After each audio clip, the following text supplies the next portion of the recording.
மாடியில இருந்து 2 வயது மகள் விழுந்திருக்காங்களாம். இதனால் ரத்தம் கொட்டியிருக்கு. எமோஷனலா பேசியிருக்காரு ஜித்தன் ரமேஷ். பிரபல தயாரிப்பாளர் ஆர்பி சௌத்ரியின் 3வது மகன் தான் ரமேஷ். தயாரிப்பாளராகவும் நடிகராகவும் வலம் வந்துட்டுருக்கார். ரமேஷுக்கு ஜித்தன் படம் மிகப்பெரிய வெற்றி கொடுத்தது. அதன் பிறகு ஒரு சில படங்கள் நடிச்சிருந்தாலும் சரியான வாய்ப்புகள் கிடைக்காம அவர் போகவே பிக்பாஸ் சீசன் 4 நிகழ்ச்சியில் பங்கெடுத்தார். பிக்பாஸ் வீட்டில் தன்னுடைய குடும்பத்தில் ஏற்பட்ட கஷ்டத்தை பகிர்ந்திருந்தார். இதையடுத்து ஜப்பான் ரொட்டீன் நம்பர் 17 போன்ற படங்கள் நடித்தார்.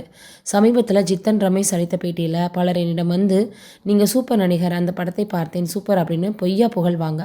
அப்படி புகழ்ந்து கதை சொல்லி என்னை நம்ப வைத்து படம் எடுக்க வைத்து விடுவார்கள்.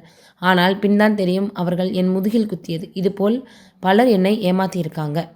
தொடர்ந்து பேசிய ஜித்தன் ரமேஷ், என் மகள் அப்படின்னா எனக்கு ரொம்பவே உயிர். மகள் தான் பிறக்கணும் அப்படின்னு நான் ரொம்பவே ஆசைப்பட்டேன். ஆனால் என் மகளுக்கு 2 வயது இருக்கும்போது அவள் மாடியிலிருந்து விழுந்துட்டா. விழுந்ததில் தலையில் அடிபட்டு முகத்தில் அடிபட்டு ரத்தம் கொட்டுச்சு. அவரை அழைத்து கொண்டு மருத்துவமனைக்கு ஆம்புலன்ஸில் போனேன். ஆம்புலன்ஸை ஏறினேன். என்ன செய்வது அப்படின்னு அந்த நேரத்தில் எனக்கு தெரியவே இல்லை. என் வாழ்க்கையில் இந்த ஆம்புலன்ஸில் மட்டும் நான் போகவே கூடாது அப்படின்னு நினச்சிருந்தேன். ஆனால் அன்று இரவு மட்டும் 3-4 ஆம்புலன்ஸில் நான் ஏறி போயிருக்கேன். இந்த விஷயத்தை எப்போது நினைத்தாலும் என்னால் தாங்கிக்கவே முடியாது.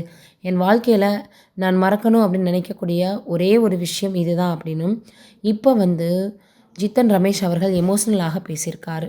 உண்மையிலேயே எந்த ஒரு தந்தைக்காக இருந்தாலும் குழந்தைக்கு ஒன்று விஷயம் நடக்குது அப்படின்னா நிச்சயமாக கவலையாக தான் இருக்கும்.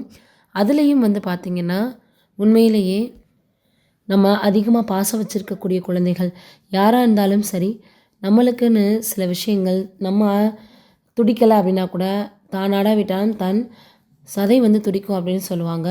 அப்படி தான் இந்த ஒரு விஷயம் இருக்குது. நீங்கள் என்ன நினைக்கிறீங்க ஜித்தன் ரமேஷ் அவர்களை பற்றின்றதை மறக்காமல் கமெண்ட்டில் சொல்லுங்கள்.